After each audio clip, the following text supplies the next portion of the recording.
She vengefully kicks a billionaire alpha twice in Atlanta. He claims her as mate. She didn't just kick him once. She kicked him twice. The first kick? Square in the chest. Hard enough to knock the breath out of a man who'd never been touched in a fight. The second? Lower. Strategic. The kind of hit that makes every man in a 3-block radius wince in sympathy. And she did it in broad daylight. On Peachtree Street. In front of at least 50 people sipping their overpriced lattes outside a Starbucks in Midtown Atlanta. But here's what nobody knew. The man she kicked, Curry James, billionaire CEO, alpha of the most powerful wolf pack in the Southeast, was her mate. And she'd been running from him for 5 years. Let me back up. To fully enjoy this story, I want you to take a deep breath. Get comfortable. Let the world slow down for a moment. Because you're about to be drawn into a story layered with mystery, deep emotion, and moments that linger long after the last word. If stories like this resonate with you, we'd truly love to hear from you. Drop a comment and let us know where you're listening from: California, Denver, Louisiana, Michigan, or anywhere else in the world. And if supernatural romance and werewolf tales hold a special place for you, please like the video, subscribe to Gracie Werewolf Story Bank, turn on the notification bell, and share this with someone who enjoys getting lost in a powerful story. Now, settle in. Let the story take you. Episode 1. Janae Amstutz isn't the kind of woman who kicks billionaires for fun. She's the kind who disappears into crowds, who keeps her head down, who wears cargo pants with 14 pockets, because when you're living under a fake name and raising your 18-year-old sister alone, you need backup plans for your backup plans. She's been in Atlanta for 3 months. Long enough to blend in. Short enough that nobody asks questions. And every morning, every single morning, she walks past Silvercrest Tower at exactly 7:43 a.m. Not because she wants to, but because she needs to see him. Curry James. She's never spoken to him. Never been closer than across the street. But she watches. From coffee shop windows. From bus stops. From the shadows of buildings that cost more than she'll earn in 10 lifetimes. It's torture and relief all at once, seeing him alive, untouched, safe from the danger that follows her like a shadow she can't outrun. Because 5 years ago, when she was still going by her real name and her mother was still alive, Janae felt the pull, the mate bond. The thing every wolf dreams about and every wolf fears in equal measure. She was 21. He was 26. And the second their eyes met across a crowded charity gala in Savannah, her wolf didn't just stir. It screamed. A sound so primal, so desperate, it drowned out every thought, every instinct except one. Mine. But she couldn't claim him. Couldn't let him claim her. Because claiming him meant putting a target on his back. And Janae Amstutz learned early that the people she loves don't survive long. So she ran. Changed her name. Changed cities.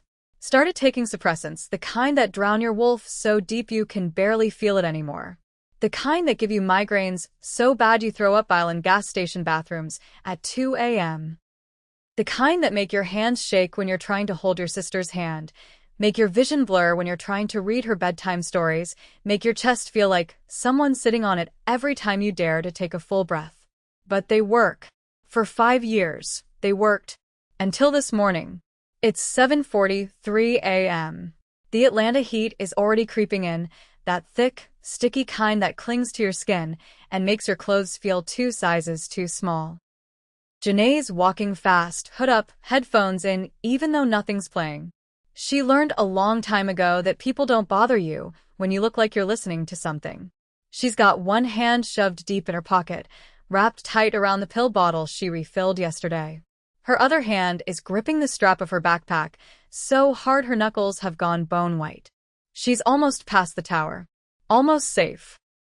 Almost to the intersection where she can disappear into the morning commuter crowd and breathe again. And then she feels it. That pull. It's not gentle. It's not a whisper or a suggestion or anything remotely tender. It's a hook, sharp, brutal, sudden, that yanks her so hard she stumbles mid-step and nearly goes down on the concrete. Her vision blurs at the edges. Her chest tightens like someone's wrapped steel bands around her ribs and is pulling them tighter, tighter, until her lungs can't expand. And when she looks up, fighting through the haze of pain and panic, he's standing right there. Curry James, 6'4" of controlled power. Dark brown skin that catches the morning sun like he was carved from something stronger than flesh. Sharp jawline. Eyes the color of aged whiskey in direct sunlight. Amber and gold and burning with an intensity that makes her wolf claw at the cage of suppressants she's built around it. He's wearing a bespoke slate gray suit. Custom-tailored. Perfect. The kind of outfit that says he owns half the city and could buy the other half before lunch. And he's staring at her like he's been searching his whole life for this exact moment. Like he knows. But here's the thing about Janae Amstutz. She doesn't do moments. She doesn't do fate or destiny or any of the romantic nonsense other wolves talk about when they describe finding their mate. She does survival. She does keeping her head down and her sister safe and her past buried so deep nobody will ever dig it up. So when he takes a step toward her, when his wolf surges and she feels it like a physical force, feels the bond trying to snap into place like a steel trap closing around her throat, she doesn't think. She just reacts. The first kick catches him square in the chest. She puts her whole body into it. All the fear, all the rage, all the desperation of 5 years spent running. He staggers back, genuine shock flashing across his face like he can't process what just happened. A woman behind him drops her phone. It hits the sidewalk with a crack. Someone gasps. A man swears. And Janae? She kicks him again. This time lower. Not low enough to do permanent damage. She's not a monster, no matter what she's had to become to survive, but low enough to drop him to one knee, low enough to make him double over and wheeze, low enough that every man within visual range instinctively crosses his legs. Stay. Away. From. Me, she hisses, and her voice is raw, broken, edged with something that sounds like grief. Then she turns and runs. Not a jog, not a quick walk, a full sprint. Her backpack slams against her spine with every stride. Her hood falls back. She doesn't care.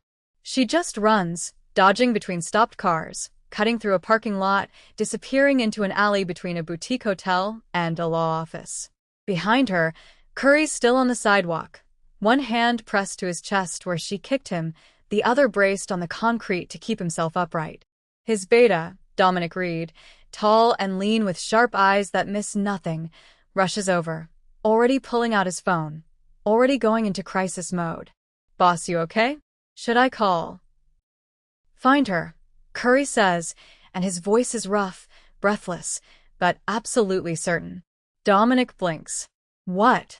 Curry straightens up slowly, still breathing hard, but his eyes are locked on the spot where she disappeared into the crowd like if he stares long enough, she might reappear.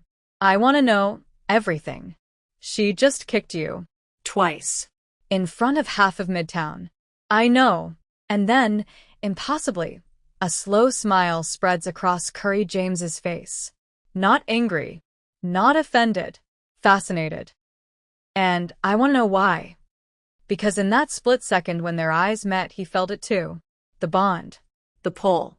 The absolute certainty that his wolf just found what it's been searching for since the day he first shifted. And she ran from it. Which means there's a story there. A reason. Something worth digging into. And Curry James didn't build an empire by walking away from things that matter. Episode 2. Janae doesn't stop running until she's 3 blocks away, bent over in an alley behind a Thai restaurant, gasping for air like she's drowning. Her chest is on fire. Not the good kind of burn you get from exercise. This is different. This is the suppressants fighting against the mate bond, 2 forces tearing her apart from the inside. Every breath feels like inhaling broken glass. Her hands are shaking so bad, she can barely get the pill bottle out of her pocket. And when she finally does, she fumbles it twice before getting the cap off. She dry swallows 2 suppressants. They stick in her throat. She forces them down anyway. Then she leans back against the brick wall, closes her eyes, and tries not to throw up. Stupid. Stupid. Stupid. She can't believe she just did that. Can't believe she kicked him. Twice. In front of at least 50 people on one of the busiest streets in Midtown Atlanta. There's probably already video circulating on social media. Someone's probably already tagged Silvercrest Industries. By noon, this'll be trending. But what else was she supposed to do? Let him get close? Let the bond snap into place like a lock clicking shut? Let him see what she really is, a woman with no past, no pack, no digital footprint before 5 years ago? A woman raising her 18-year-old sister alone in a one-bedroom apartment in Decatur where the AC only works half the time and the neighbors pretend not to hear Sarah crying at night when the curse gets bad? Let him find out that Sarah is dying? That the dark magic poisoning her is spreading faster every month, that the medical bills are piling up faster than Janae can work, that she's been taking double shifts at 3 different security gigs just to afford the medications that barely slow the curse down? No. She did the right thing. She had to. Mro. Janae's eyes snap open. Sitting on a dumpster 3 feet away is a cat. Sleek. Black as midnight. Green eyes that glow like neon signs in the dim light of the alley. And it's staring at her with the kind of intensity that makes Janae uncomfortable even on a good day. Not now, Bella. Janae mutters, pressing the heels of her hands against her eyes. The cat, Bella, tilts her head. Then, with the kind of deliberate grace that somehow feels judgmental, she jumps off the dumpster, lands perfectly on Janae's shoulder, and meows directly into her ear. Loud. Insistent. The feline equivalent of someone snapping their fingers in your face. I said not now. Bella meows again. Louder this time. Another meow. This one sounds distinctly judgmental, like Bella's calling her out on the lie. Janae sighs, a sound that comes from somewhere deep in her chest. Okay, I'm not fine. And somehow, that small vibration against Janae's collarbone is the only thing that keeps her from completely falling apart. Now, here's the thing about Bella. Janae found her 4 years ago outside a shelter in Little 5 Points. It was raining, not the soft kind of rain that feels refreshing. The Atlanta kind, heavy, relentless, the kind that soaks through your clothes in seconds. Bella was sitting in a carrier outside the front door with a handwritten note taped to the top. Too smart for her own good. Can't keep her anymore. Janae almost walked past. She didn't need a cat. Didn't need another mouth to feed, another responsibility, another thing that could be used against her if anyone ever found her. But then Bella looked at her. Just looked. Those green eyes locked onto Janae's, and something in that gaze said, I know what you're running from. And I'm running too. So Janae went inside. Asked about the cat. The shelter worker, a tired woman with kind eyes, said Bella had been returned 5 times in 6 months. She's too smart, the woman explained, like this was somehow a character flaw. People don't like cats that stare at them like they know all your secrets. She makes them uncomfortable. Janae understood uncomfortable. She'd been making people uncomfortable her whole life just by existing. She took Bella home that night. And Bella's been acting like she knows all Janae's secrets ever since. But lately, Bella's been acting weird. Like, weirder than usual. And that's saying something for a cat who already operates on a level of intelligence that borders on unnatural. She sits on Janae's suppressant bottle and refuses to move, no matter how much Janae tries to shoo her away. Just plants herself there like a furry paperweight and stares until Janae gives up. She knocks Janae's phone off the table whenever Janae tries to look up security jobs in other cities, Charlotte, Nashville, Jacksonville, anywhere that's not Atlanta. Just walks up, makes direct eye contact, and swipes the phone onto the floor with one deliberate paw. And last week, Janae came home from a double shift to find a printed article on her pillow. An article about mate bonds. Specifically, about what happens when you try to suppress a mate bond long-term. The health consequences. The psychological damage. The way it tears your wolf apart piece by piece until there's nothing left but an empty shell that looks human but doesn't feel like anything anymore. Janae stared at that article for 20 minutes. Then she picked it up, walked into the living room where Bella was lounging on the couch, and held it up. "You're a cat," Janae said slowly. "You can't use printers." Bella just flicked her tail and walked away. Didn't deny it. Didn't explain. Just walked away like Janae was the one being unreasonable. And now she's here, in an alley that smells like old garbage and lemongrass, staring at Janae with those two knowing eyes while Janae's whole world is falling apart. "I had to kick him," Janae says, and her voice cracks on the last word. "You understand that, right? I didn't have a choice. If I let him get close, he'll find out about Sarah. About Mom. About everything I've been running from. And then," her voice breaks completely, "and then he'll be in danger too. Just like everyone else I've ever." Bella meows again. This time, it's louder, more insistent, and it sounds exactly like, "May I wait?" Janae stares at her. "You did not just say that." The kind of blink that cats do when they're trying to communicate trust. Except on Bella, it looks less like trust and more like, "You're being an idiot and we both know it." Then she jumps off Janae's shoulder, lands silently on the alley floor, and walks toward the mouth of the alley where morning traffic is starting to pick up on the main street. She pauses halfway there, looks back over her shoulder. Meows. It's not a question. It's a command. And Janae, against every instinct screaming at her to go home, lock the door, and pretend this morning never happened, follows. Because here's what Janae learned 4 years ago when she brought home a cat that was too smart for her own good. Bella doesn't lead her places randomly. Bella doesn't do anything randomly. Every action is calculated, deliberate, like she's playing a game 3 moves ahead of everyone else. And right now, Bella's leading her somewhere. Janae follows her out of the alley, staying close to the buildings, keeping her hood up even though it's pointless now. If there's video of the incident, and there definitely is, her face is already out there. Already circulating. Already being analyzed by Curry James's security team, because there's no way a man like that doesn't have the best digital forensics money can buy. Bella weaves through the morning crowd with the kind of confidence that makes people instinctively step aside. She doesn't look back to check if Janae's following. She already knows. They walk 3 blocks. Then 4. Past office buildings and coffee shops and the MARTA station where commuters are pouring onto the street like ants from a disturbed hill. And then Bella stops. Right in front of a building Janae knows too well. Silvercrest Tower. Janae's heart drops into her stomach. No. Absolutely not. I am not going back there. Bella sits down on the sidewalk. Looks up at her. Meows. And somehow, in that single sound, Janae hears everything Bella's been trying to tell her for 4 years. You can't run forever. Eventually you have to stop. Eventually you have to fight. Janae's hands curl into fists. Her chest is still burning. Her head is pounding. The suppressants are barely holding. But Bella's right. She's been running for 5 years. 5 years of looking over her shoulder. 5 years of changing names and cities and jobs. 5 years of watching her sister get sicker while she does nothing but survive. And where has it gotten her? Here. Standing outside the building that houses the one person who could either save her or destroy her.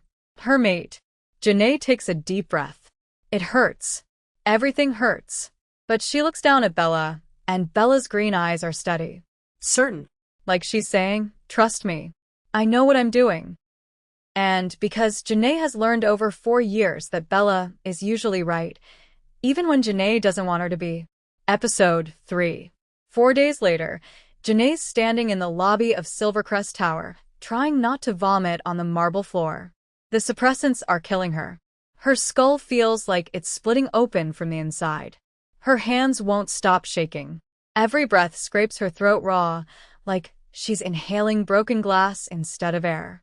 She's only here because Garrett Liu, her boss, ex-military hardass who runs the security firm she works for, made a call. When Curry James needed someone to run security, Garrett didn't think twice. He gave them Janae's name.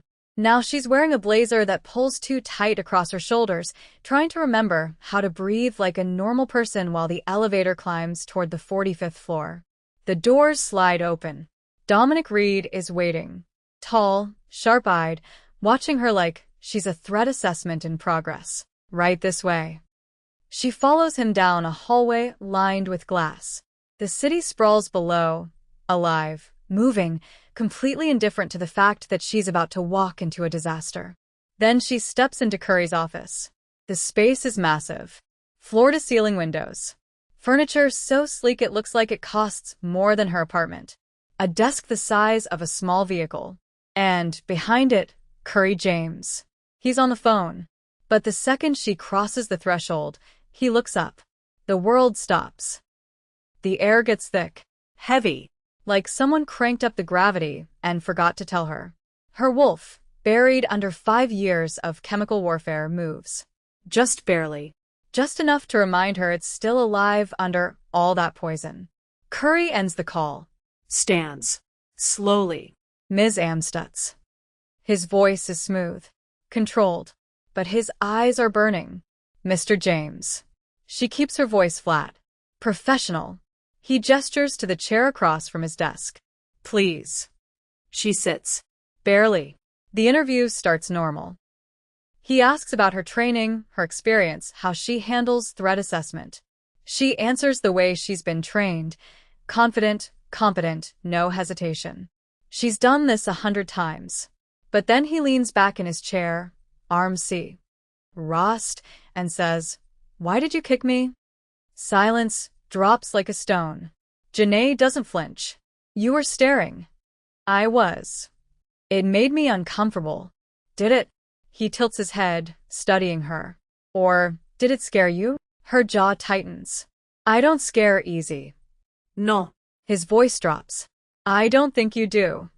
The pause stretches. And then, without warning, a migraine slams into her skull like a freight train.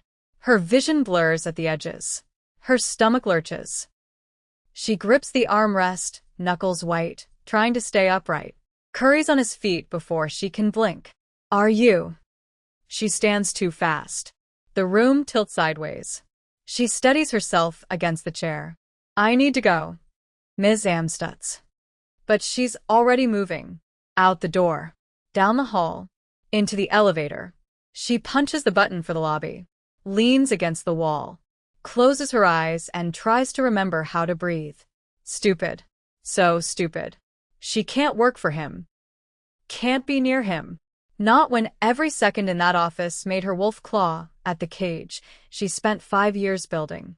When she gets home to her apartment in Decatur, Sarah's on the couch with Bella curled up beside her, both of them absorbed in a coloring book.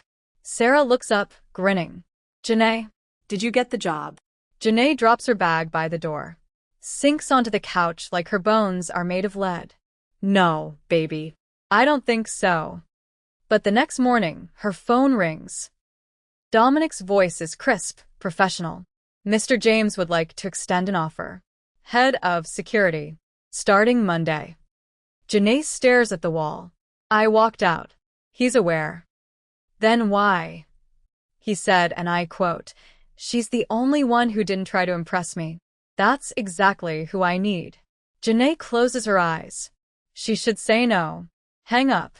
Run. But Sarah's medical bills are stacked on the kitchen counter. And this job pays 4 times what she's making now.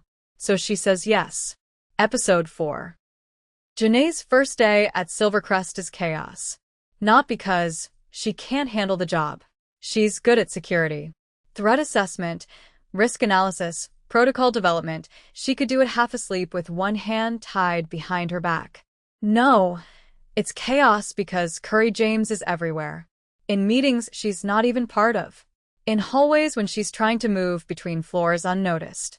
In the break room at 6 in the morning when she's grabbing coffee before the rest of the building wakes up. And every single time she sees him, her wolf moves. Just a fraction. Just enough to remind her the suppressants are holding on by a thread. By day 3, she's ready to quit. But then Sarah's school calls. Another episode. The kind where her breathing goes shallow and her skin turns cold and her lips start losing color. The kind that means the curse is spreading, getting stronger, wrapping tighter around her little sister's lungs. Janae picks her up. drops her at Garrett's wife's place for the afternoon. And because she doesn't have another option, she brings Bella to work. Huge mistake. The second Curry walks into her office, a small glass-walled room on the 44th floor with a view of the city she hasn't had time to appreciate, Bella loses it. Not hissing. Not growling. She shifts. 1 second, she's a house cat sitting on Janae's desk. The next, she's a full-grown Black Panther, standing on top of the paperwork Janae was reviewing, staring directly at Curry with glowing green eyes. The room goes silent. Janae's heart stops beating. And then Bella shifts back. Sits down. Licks her paw like nothing happened. Meows. Curry stares at the cat. Then at Janae. Then back at the cat. Your cat is a shifter. Janae's brain short-circuits. She what?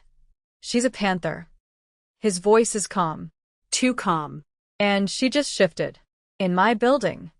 Bella meows again. This time it sounds smug. Janae grabs her off the desk, holding her like she's evidence at a crime scene. I didn't know. You didn't know your cat was a shifter? No. Curry blinks. Then he starts laughing. Not a polite chuckle. Full body. Can't catch his breath laughing. This isn't funny. It's a little funny. That's when Dominic walks in. Takes one look at Bella in Janae's arms. Then at Curry doubled over. Then at Janae's face, which is somewhere between mortified and homicidal. Did I miss something?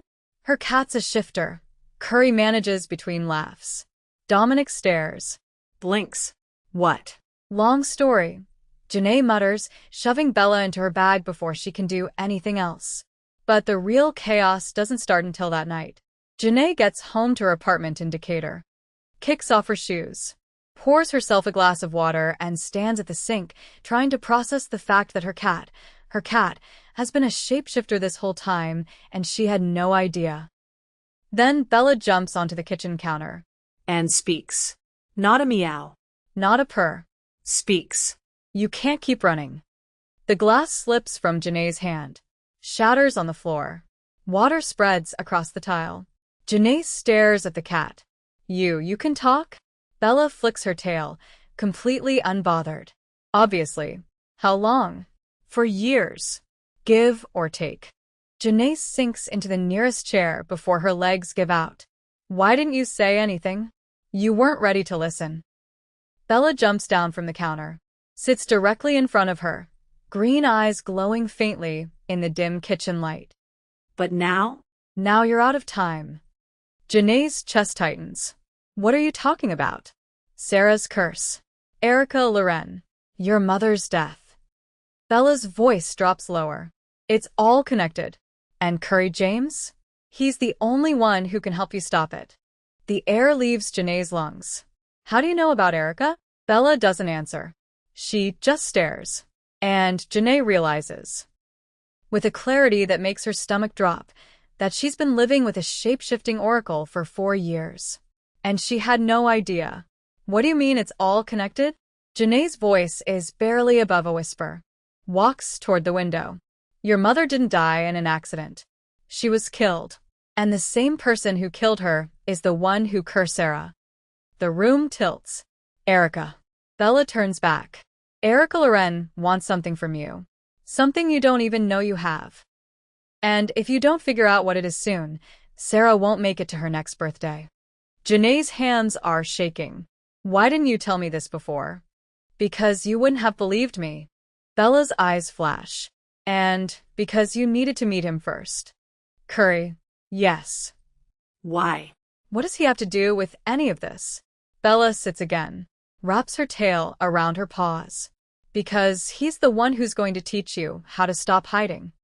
Janae stares at her cat, her panther, and feels the walls she's built over 5 years start to crack. I can't shift. The suppressants. The suppressants are killing you. Bella's voice is sharp now. And they won't save Sarah. The only thing that will? You. Whole. Awake. Alive. Janae closes her eyes. Her wolf stirs. And for the first time in 5 years, she doesn't push it back down. Before we move into what happens next, pause with me for a second. Janae has just learned the truth about Bella, about her mother, about Sarah, and about Curry. Everything she thought was protecting her is actually destroying her. So here's the question we want you to answer in the comments. If you were Janae, would you keep running to protect the people you love? Or would you finally stop, face your mate, and fight back? Tell us why. Would you trust Curry or still keep your distance? Would you believe Bella's warning or question everything? Drop your answer below. We read every comment, and your perspective might shape how you see the next chapter. And while you're here, if this story has you hooked, make sure you like the video, subscribe to Gracie Werewolf Story Bank, and turn on the notification bell so you don't miss what happens next. Episode 5. By the end of week 2, Janae's learned 3 things. 1. Bella isn't just a shifter. She's a spy. Sent by someone Janae's mother trusted before she died. Someone whose name Bella still won't say. 2. Erica Loren, the woman who killed Janae's mother, is coming to Atlanta. 3. She's coming for Curry. Janae finds out during a security briefing on a Thursday morning. The conference room is packed with department heads, all of them half awake and clutching coffee, like it's the only thing keeping them upright.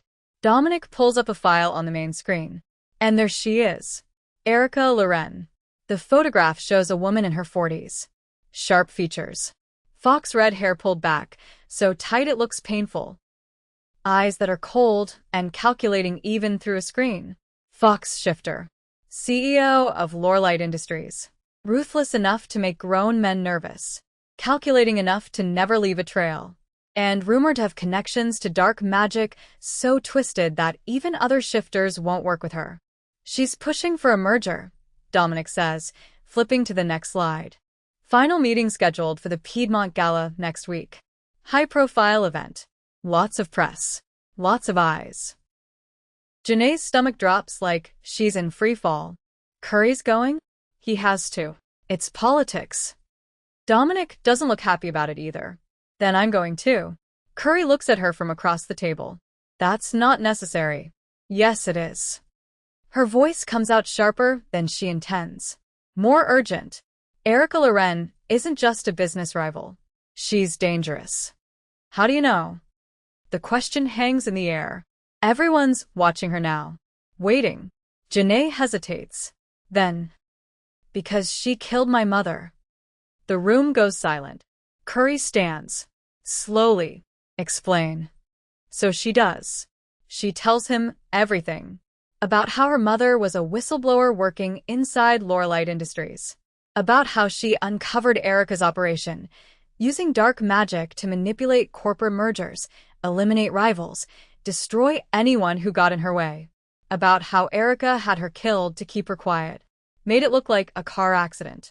Clean. Untraceable. And about Sarah.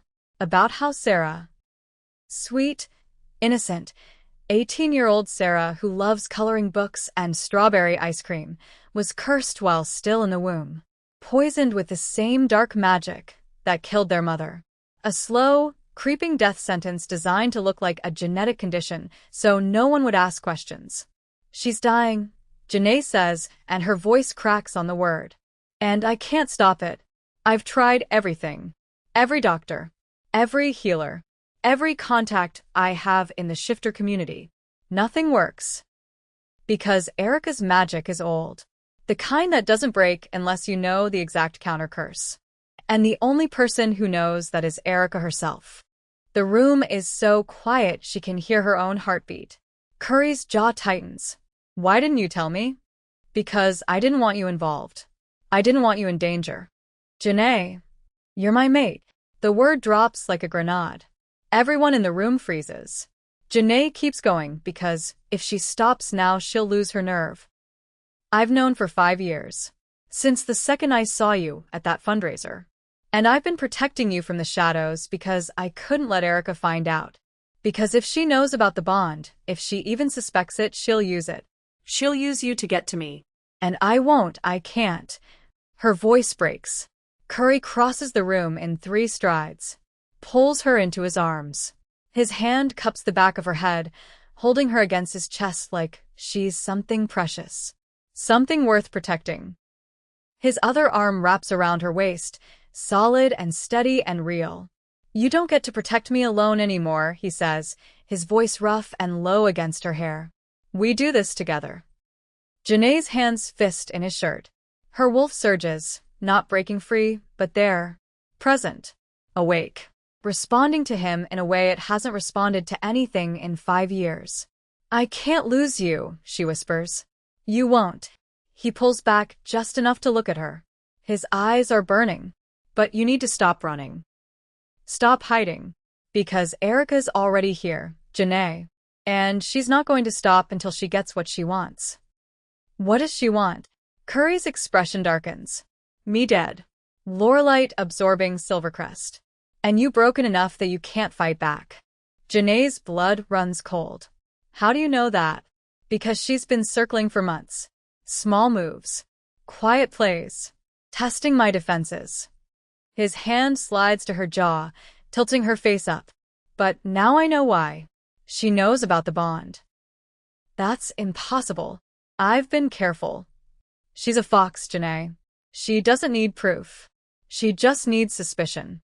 And the second you walked into my building, the second you took this job, you confirmed it. The room spins. Then I need to leave. I need to." No. His grip tightens. Not painful. Anchoring. "You stay. You fight. And we end this." Dominic clears his throat from somewhere behind them. "So, just to clarify, "We're going to war with a dark magic-wielding corporate CEO who wants to kill our boss and destroy his mate." Curry doesn't look away from Janae. "Yes." cool." Just checking. And for the first time in 5 years, Janae lets herself believe that maybe, she doesn't have to do this alone. Episode 6. The Piedmont Gala is held at a mansion in Buckhead that probably costs more than most people make in a lifetime. Old money. Crystal chandeliers hanging from ceilings 3 stories high. A ballroom that could fit half of Atlanta with room to spare. 500 wolves and shifters packed into the space. Alphas in tailored suits. Betas networking near the bar. Council members watching everything with calculating eyes. And Erica Loren. She's standing near the bar in a red dress that looks like it was designed to draw blood. Sleek auburn hair pulled back from her face. Smile sharp enough to cut glass. And she's watching Curry like a predator watches prey. Patient, focused, waiting for the perfect moment to strike. Janae's in position near the south exit, eyes scanning the crowd. Bella's tucked into her jacket in cat form, purring softly against her ribs like a living heartbeat. "She's here," Dominic says through the comms. "I see her." "Stay sharp." But Janae's already moving, because she just saw something that makes her blood run cold. Erica's assistant, a tall, pale man with eyes like a corpse, is walking toward the sound booth at the back of the ballroom. And in his hand is a black leather case. Janae's instincts scream. She crosses the ballroom fast, weaving between clusters of shifters who don't even notice her. Up the side stairs, toward the sound booth where the assistant is setting the case down on the control panel. She's 10 feet away when he opens it. Inside is a vial. Glass. Glowing faint purple in the dim light. Dark magic. Janae doesn't think. She lunges, grabs the vial, shoves it into her jacket pocket before the assistant can react. His hand closes on her wrist. "Give it back." "Not a chance." She twists, breaks his grip, drives her elbow into his solar plexus hard enough to double him over. And then Erica's voice rings out across the ballroom. "Ladies and gentlemen." Every head turns. Erica's on the stage now, microphone in hand, spotlight washing over her like she was born for this moment. "I'd like to introduce someone very special." The room goes quiet, and Erica points directly at Janae. This is Janae Amstutz, head of security for Silvercrest Industries, daughter of Maya Amstutz. And also, she pauses for effect, the woman who's been hiding what she really is from all of you. The room explodes in whispers. Janae's heart slams against her ribs. "Maya Amstutz was a thief," Erica continues, her voice smooth and poisonous. "She stole proprietary information from my company, tried to destroy me, And when she failed, she ran, left her daughter to clean up the mess. That's a lie, Janae says, but her voice doesn't carry. Is it? Erica tilts her head. Then why are you here, Janae? Why are you working for Curry James? What are you really after? The crowd shifts. Uncertain. Suspicious. And then Curry's voice cuts through the noise like a blade. That's enough. He's walking toward the stage. Every eye in the room follows him. The authority in his voice is undeniable. The kind of command that makes even alphas stand down. You're done here, Erica. She laughs. It's a cold, brittle sound. Oh, Curry. You don't even know what you're protecting.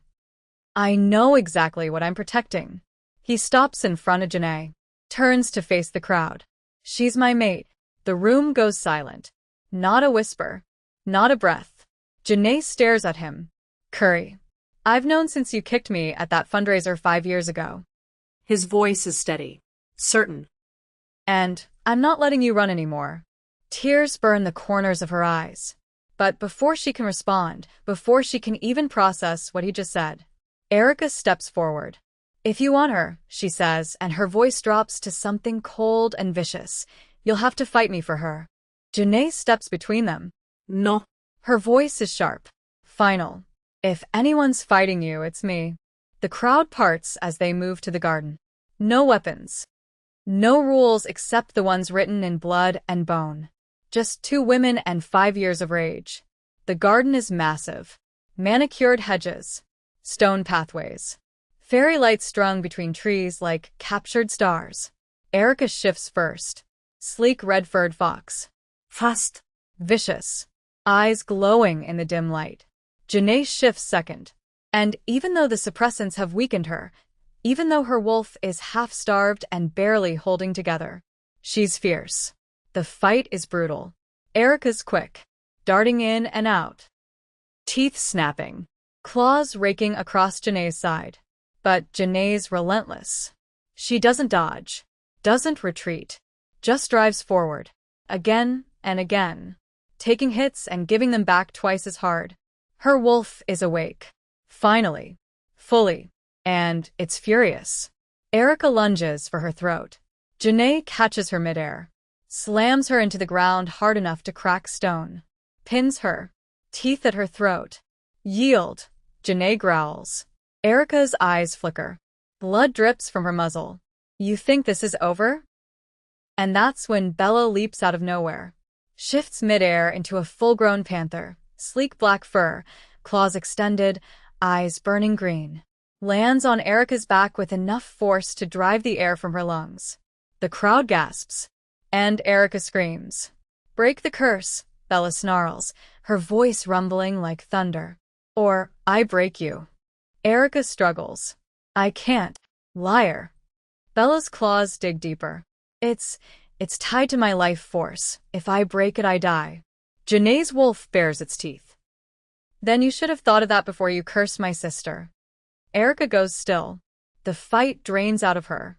Please, she whispers. Janae shifts back to human. Stands over her. You have 24 hours. Break the curse. Or I come back and finish this. Erica nods. Barely. And when Janae turns around, Curry's standing there, waiting. She walks into his arms. And for the first time in 5 years, she lets herself feel safe. Episode 7. Erica yields. Publicly. In front of 500 witnesses who will carry the story to every pack in the Southeast. She shifts back to who? Man. Kneels in the dirt, blood streaking down her face. Eyes empty of everything except defeat. I yield, she says, and the words come out broken. The crowd erupts. But Janae doesn't move. Doesn't celebrate. Just stands there with Curry's hand on her shoulder and Bella pacing at her feet, still in panther form, still ready to finish what they started. 24 hours. Janae says again. Break the curse, or I'm coming for you. Erica nods. Crawls to her feet. Limps toward the house with her assistant supporting her weight. And that's when Curry pulls Janae into his arms. The bond snaps into place like a live wire. She gasps. He does too. The connection is electric, Every emotion, every heartbeat, every breath suddenly shared between them. "I've got you," he whispers against her hair. And she believes him. That night, they claim each other. Under the full moon. In front of the pack. With the Atlanta skyline glowing in the distance and the scent of magnolia thick in the air. It's not just a ceremony. It's a promise written in blood and bone, and something older than words. Curry marks her. She marks him. The bond solidifies, permanent, unbreakable, theirs. And when it's done, when the pack disperses and they're finally alone, Janae feels something she hasn't felt in 5 years. Whole. Her wolf settles. Not gone. Not hidden. Just there. Part of her. The way it was always supposed to be. Curry holds her face in his hands. No more running. No more running, she agrees. They go home together. Back to Janae's apartment, indicator. The one that's too small and too cluttered and filled with Sarah's drawings taped to every available surface. Janae's smiling as she unlocks the door, thinking about how she's going to tell Sarah that everything's going to be okay now, that the curse will be broken, that they're finally safe. But when she steps inside, Sarah's waiting, sitting on the couch, Pale. shaking, staring at her arm like it's something foreign attached to her body. "Sarah?" Janae crosses the room in 3 steps, drops to her knees in front of her sister. "What's wrong? What happened?" Sarah doesn't answer, just holds out her arm, and Janae's blood turns to ice. There's a mark on her skin, a new one, glowing faint purple in the dim lamplight, spreading across her forearm like poison through veins. The curse is worse. "When did this happen?" Janae's voice is shaking. "An hour ago." Sarah's eyes are glassy, unfocused. It hurt really bad. And then, she turns her arm, and Janae sees the words, written underneath the mark, carved into her sister's skin in Erica's elegant, vicious handwriting. "You took my empire. Now I'm taking her." Janae can't breathe. The room spins. Her wolf surges, frantic, terrified, furious. Curry's beside her instantly. Reads the message. His entire body goes rigid. "Call Dominic," he says, his voice deadly calm. Now. Janae pulls out her phone with shaking hands. Dials. Puts it on speaker. Dominic picks up on the first ring. "What's wrong?" Erica didn't yield, Janae says, and her voice cracks. "The curse, it's worse. Sarah's." "We're on our way," Dominic cuts in. "Don't move." The line goes dead. Sarah starts crying. Quiet, hitching sobs that break something fundamental inside Janae's chest. "It hurts," Sarah whispers. "Janae, it really hurts." Janae pulls her into her arms, holds her tight. "I know, baby. I know. But we're going to fix this. I promise." But even as she says it, even as Curry kneels beside them and wraps them both in his arms, Janae knows the truth. Erica didn't just break her word. She escalated. And now Sarah has ours. Maybe less. Bella jumps onto the couch, still in cat form, presses her head against Sarah's leg. "We need to find her," Bella says, her voice low and urgent. Now. Before the curse finishes what it started. "Where?" Janae's voice is raw. "Where would she go?" Bella's eyes glow. "The place where it all began." Curry's jaw tightens. "Lorelite headquarters."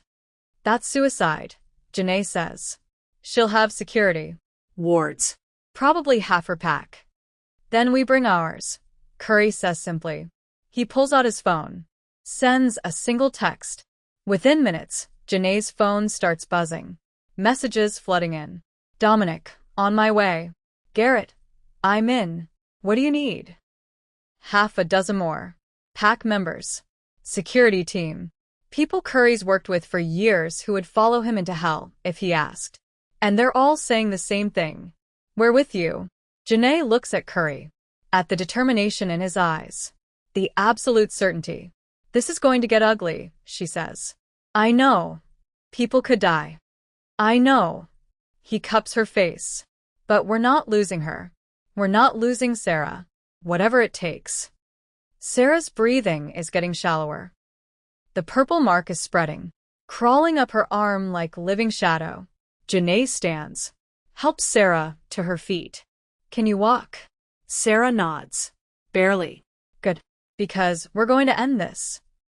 Curry's already moving, grabbing keys, checking his phone, coordinating with Dominic. And as they head for the door, as they prepare to walk into a fight they might not survive, Janae looks back at her apartment one last time, at the drawings on the walls, the books stacked on shelves. The life she built trying to keep Sarah safe. And she realizes this was always how it was going to end. Her. Curry. And the woman who took everything from them.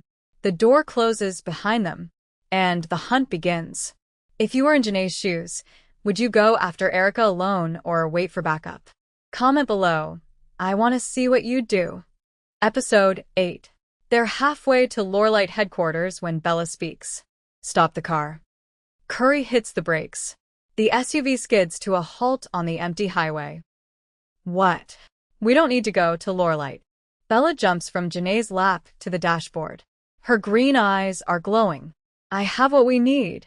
Janae stares at her. What are you talking about? The counter curse. Bella's tail flicks. I've been gathering ingredients for years, waiting for the right moment, waiting for you to be strong enough to help me complete it. The air leaves Janae's lungs. You've had the cure this whole time? Not the cure. The ingredients.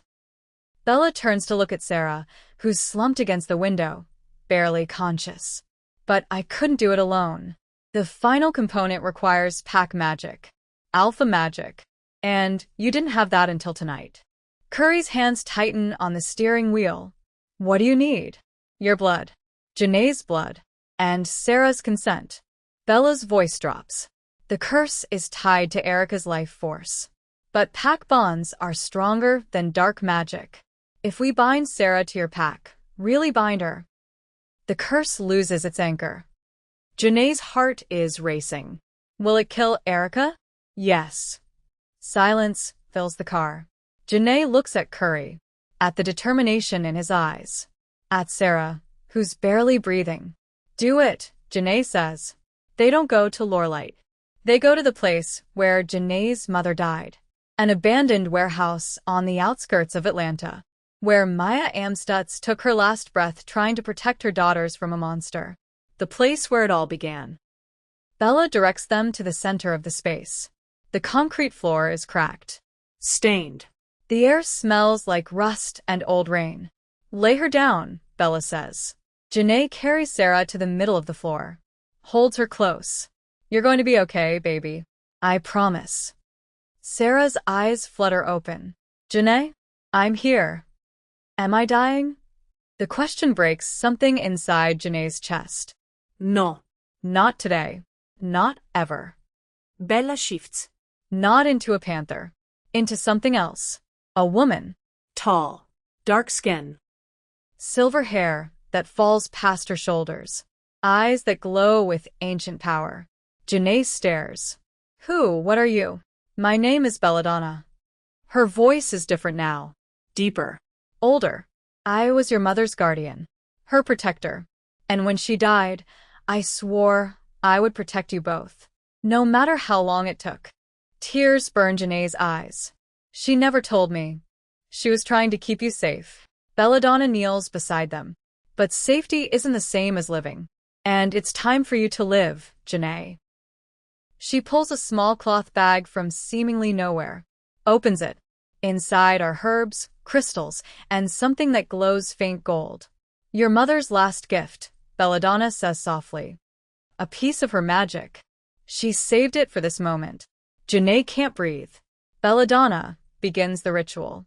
She mixes the ingredients, speaks words in a language Janae doesn't recognize. And then she holds out her hand. Your blood, she says to Curry. He doesn't hesitate. Draws a knife across his palm. Lets the blood drip into the mixture. And yours, Belladonna says to Janae. Janae does the same. The mixture glows brighter. Gold and silver swirling together. Sarah, Belladonna says gently. Do you accept this pack as your own? Do you bind yourself to them, body, soul, and magic. Sarah's voice is barely a whisper. Yes. Belladonna pours the mixture over the curse mark, and everything explodes. Light floods the warehouse. Blinding. Burning. Sarah screams, not in pain but in release. The curse mark shatters, dissolves into smoke and shadow and nothing. And Sarah gasps, sits up, eyes wide and clear. Janae? Janae pulls her into her arms, sobs into her hair. I'm here. I've got you. It doesn't hurt anymore. I know, baby. I know. Curry wraps his arms around both of them. And for the first time in years, Janae feels something she thought she'd lost forever. Peace. Across the city, Erica Loren collapses in her penthouse, dead before she hits the floor. The weeks that follow are chaos. Lorelite Industries falls apart without Erica at the helm. The council investigates, finds evidence of dark magic, illegal operations, decades of corruption. Everything Maya Amstutz died trying to expose. Her name is cleared, posthumously. And Janae finally gets to bury her mother's memory with honor instead of shame.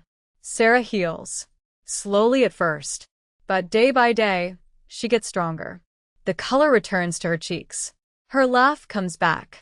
She starts drawing again, filling Janae's apartment with pictures of wolves and panthers and happy endings. And Janae? She stops running. She builds a life. With Curry. With Sarah. With Belladonna, who stays because apparently 4 years as a house cat wasn't enough, and she's decided they're her pack now. Janae moves into Curry's penthouse. Not because he asked, though he did repeatedly, but because Sarah deserves a home that isn't held together by duct tape and hope. She keeps working. Head of security for Silvercrest. But now she does it with her wolf fully awake. Fully present. Fully hers. And when Curry proposes, on the roof of Silvercrest Tower, overlooking the city with the sunset painting the sky gold and pink, Janae doesn't hesitate. She says yes. Because she's finally home. Not a place, not a building, but a person, a pack, a family. And as she kisses him, as Sarah cheers and Belladonna shifts into a panther and roars loud enough to echo across Atlanta, Janae realizes something. Her mother didn't die for nothing. She died protecting a future where her daughters could be free. And Janae? She's finally living it. Thank you so much for staying with us all the way to the end.